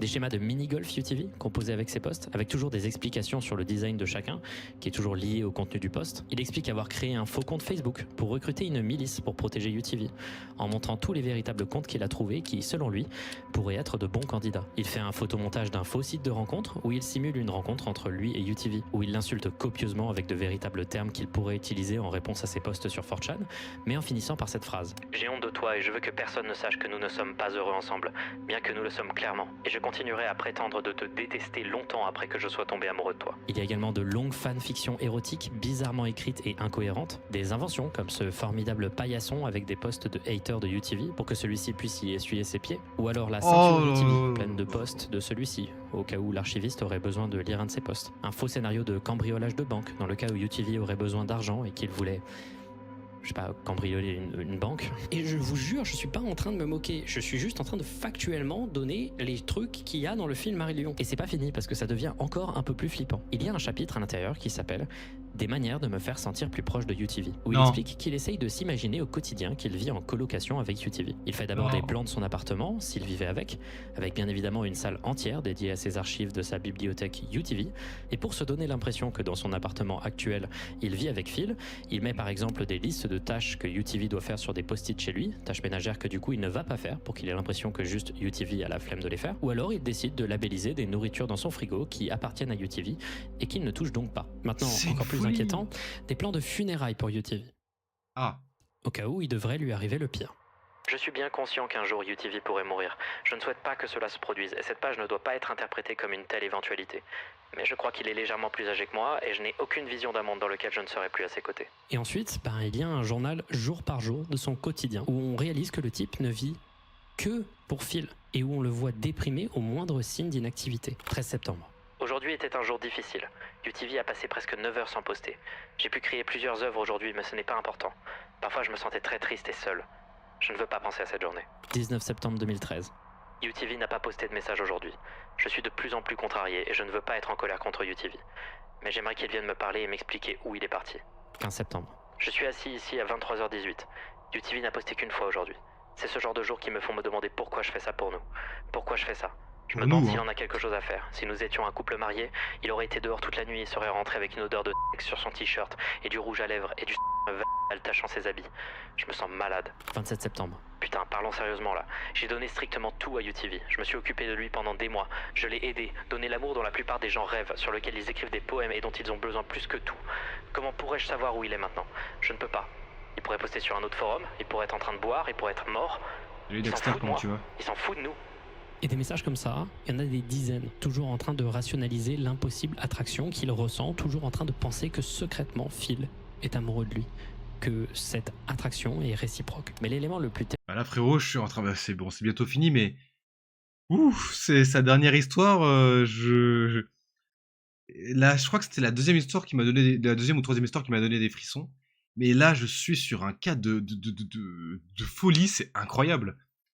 J'ai jamais rencontré de fou, mais là, je pense que je suis tombé sur le mec ou la meuf le plus fou possible. C'est pas possible. Le mec, il est littéralement tombé amoureux d'un gars qu'il n'a jamais vu et qui n'a fait que poster des phrases avec genre 100 caractères.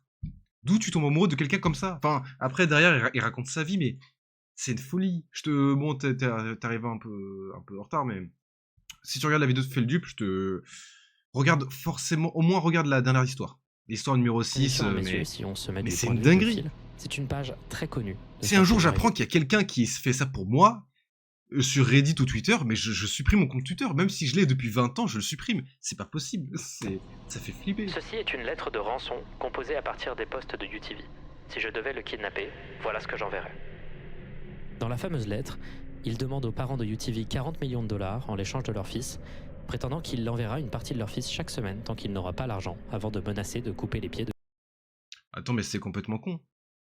Ah non, je vais dire c'est con. Parce qu'en fait, je vais dire que s'ils envoient genre 10 millions en 4 semaines, enfin, fois 4 pour 4 semaines, j'étais en mode, ils envoient des parties. Mais non, mais de toute façon, s'ils le reçoivent en morceaux, les parents, ça leur intéresse plus d'avoir leur gosse en découpé en millions de morceaux.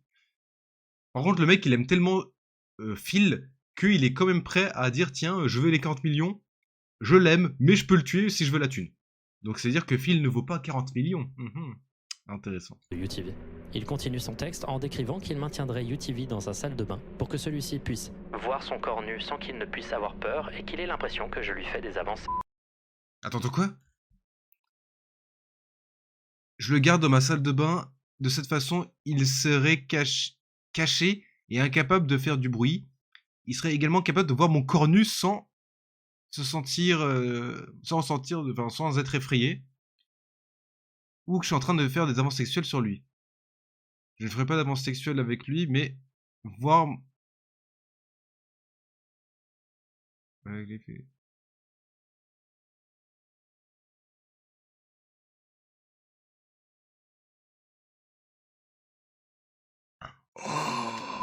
Bien sûr, ça serait du bluff.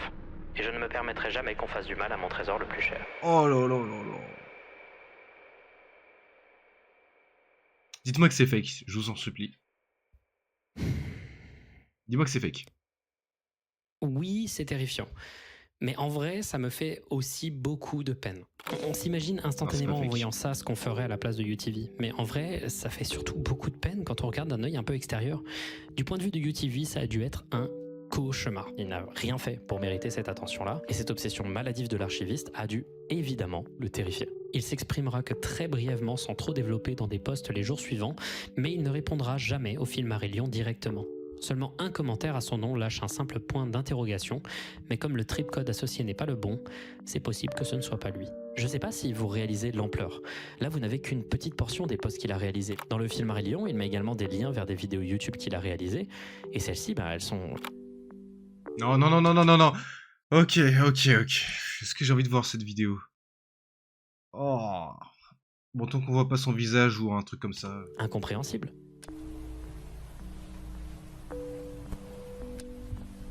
Il est certain qu'on est en face d'une personne qui souffre vraiment, qui est dans une situation mentale très... C'est quoi ça? C'est la tête de Freezer 3ème forme? C'est quoi ça? Avec le gros crâne là. Qu'est-ce que c'est que ce truc? Bref. Très sérieuse. Le film Marillion, c'est devenu un document assez culte. Il y a quelque chose de vraiment très intrusif quand tu le lis. Mais en même temps, c'est un plongeon parfait pour te mettre directement dans la tête de quelqu'un d'obsessif. Aujourd'hui, cette histoire est extrêmement connue sur Internet, et c'est une des histoires les plus déroutantes que j'ai pu y trouver. Et en vrai, même si ça a dû être un cauchemar pour UTV, même si ça a dû être terrifiant, j'espère aussi que lui, il va bien. Parce que le milieu psychiatrique est pas toujours très tendre avec les personnes psychotiques. Ou alors... tout est complètement faux. Voilà, ça c'est ma théorie, voilà, tout est complètement faux. Alors le mec a perdu un temps monumental, mais pour moi c'est faux, c'est pas possible. Enfin si, c'est possible, mais j'ai envie de me dire que c'est faux, quoi. C'est obligé. Alors là, ce que je vous ai raconté, c'est l'histoire telle qu'elle est très régulièrement racontée sur Internet. Et même s'il est hautement probable qu'il s'agisse d'une véritable histoire de stalking, c'est également probable, voire même peut-être un peu plus, qu'il ne s'agisse que d'un énorme troll. C'est d'ailleurs une théorie qui a de plus en plus de poids au cours du temps, car si on analyse un peu les posts de l'archiviste et l'ambiance de la communauté TRB, c'est possible qu'il y ait anguille sous roche. D'abord, j'ai omis quelques détails du film Marillion, notamment il y a quelques phrases qui font un peu tiquer. Genre, je sais pas si vous vous souvenez de la phrase qui parlait du magnétisme de UTV. Eh ben, j'ai omis une phrase quand je voulais raconter. UTV a quelque chose que je n'explique pas. Il a un certain magnétisme.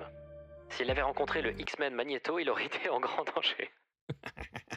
Ce genre de phrases de cons sont partout dans le film Marillion. Et si tu arrêtes de voir ces phrases comme les phrases de quelqu'un qui aurait un univers mental un peu désordonné, quelqu'un d'extravagant, mais plutôt comme quelqu'un qui veut faire marrer ses potes, tout de suite, c'est beaucoup plus drôle. Genre par exemple quand il dit que les gimmicks principaux de UTV sont son racisme et le Voilà, fait ce qu'il racisme. de petite taille. Alors genre plein de montages photos qui sont en vrai mais stupides quoi. Là. Vraiment, lisez le film Marillion sous cet angle. Ça prend tout de suite une autre tournure. Mais alors du coup, qui est derrière tout ça? La première théorie qui est apparue sur le board, et ce très très tôt, avant même la sortie du film Marillion, c'était que c'était tout simplement UTV qui était derrière. Moi personnellement, je ne pense pas que UTV l'a orchestré tout seul. Je trouve que les blagues sur lui sont quand même sacrément méchantes si on les voit comme des blagues. Et il a eu l'air pendant tout le long de pas vouloir porter attention à ce sujet, ce qui me laisse à penser qu'il s'agit vraiment pas de lui. Par contre, je pense qu'il s'agit vraiment d'un membre de la communauté TRB qui a fait ça. Ce que je vous ai pas dit à propos des gens qui utilisent des tripcodes, c'est que souvent ils sont détestés sur 4chan. Leur volonté d'être reconnus par leur pseudo est vue comme une tentative d'attirer l'attention sur soi dans un lieu plongé dans la culture de l'anonymat. Leurs gimmicks sont souvent considérés comme affreusement cringe par exemple. UTV avait également l'air d'être quelqu'un de pas extrêmement apprécié sur le board. Il était quand même assez grincheux. Ah, je suis désolé, mais... du coup, même si son fan fou dit lui-même qu'il est ça, c'est que je pense que oui, il y a un peu de vrai, quoi. Ah bah putain. Poil raciste et pas très très marrant.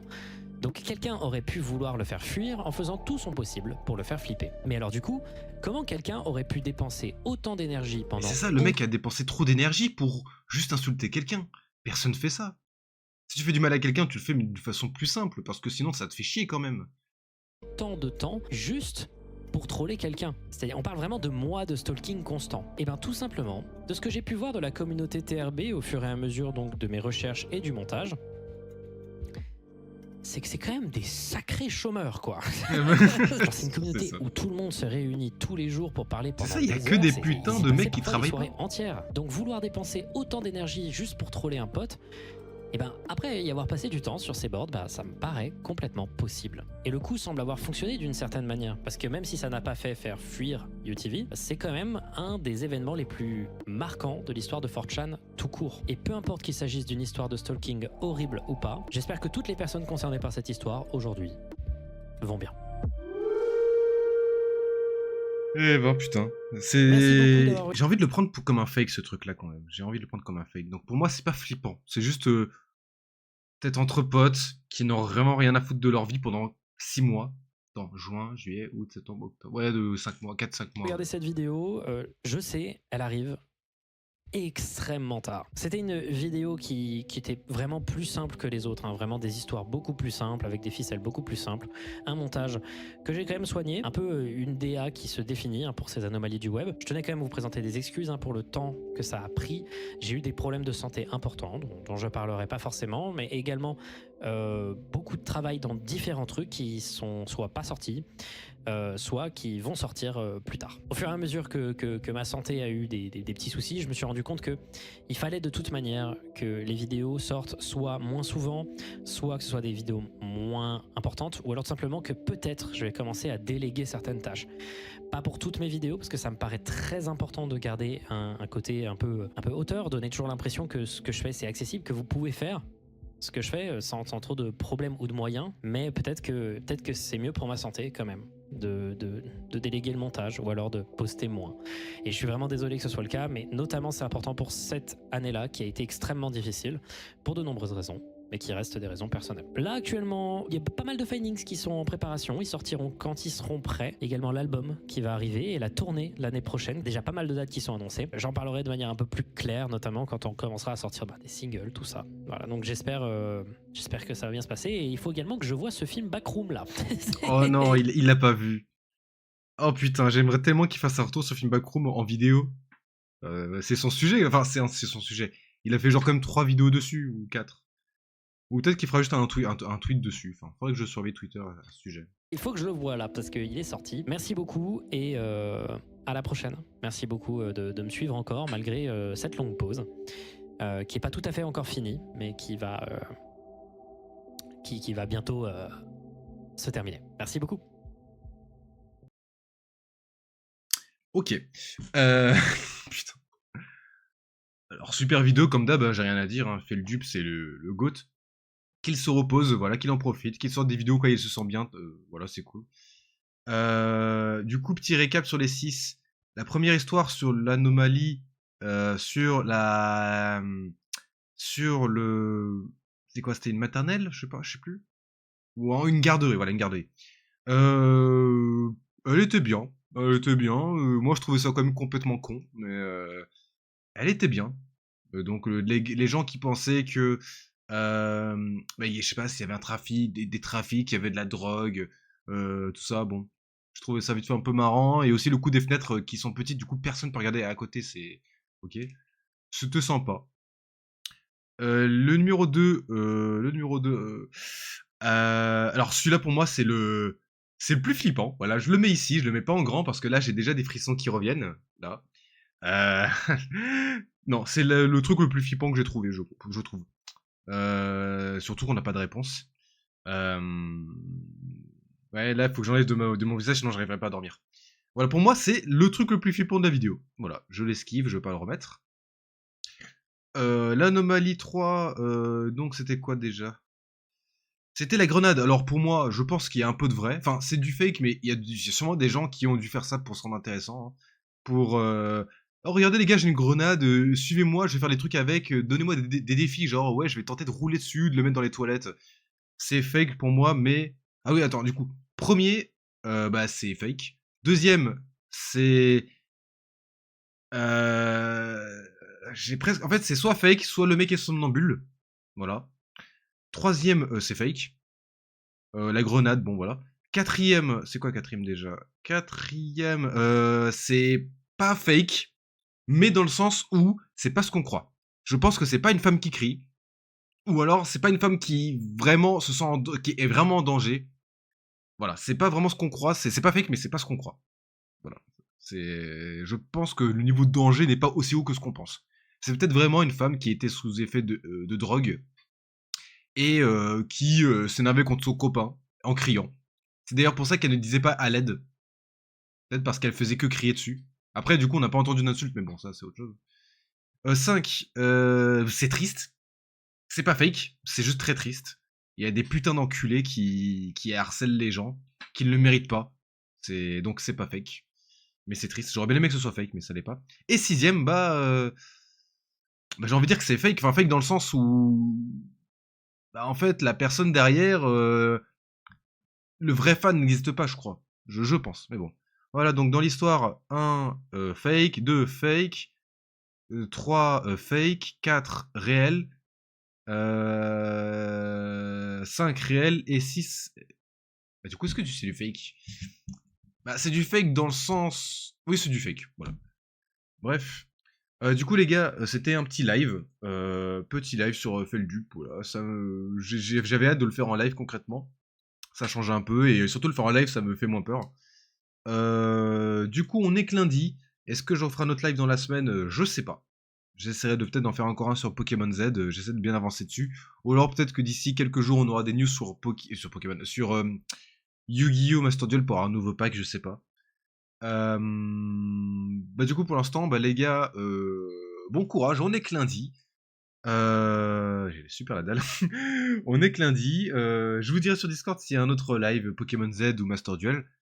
Prenez soin de vous du coup pour la canicule. Les temps baissent cette semaine, mais la semaine prochaine ça reprendra, donc profitez-en. Commandez des mini ventilos de bureau ou ce que vous voulez. Là, vu que pour l'instant c'est assez calme, mais préparez-vous pour la semaine prochaine. Voilà. J'adore Canteloup avec les trucs de Marine Le Pen et Sarkozy. Bref, prenez soin de vous et ciao.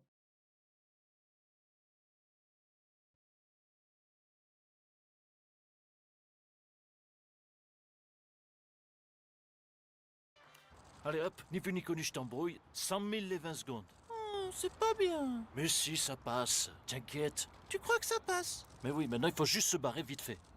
Allez. Au revoir, monsieur Larabe. Dis donc, souffle le respect, il nous a bien niqué ton mari. Et vous à quoi? Attends, conférence sur le réchauffement, il dit il fait chaud et c'est tout. Allez, ferme-la, toi, salut. Allez, bébé, on se casse. Au revoir, monsieur Couscous.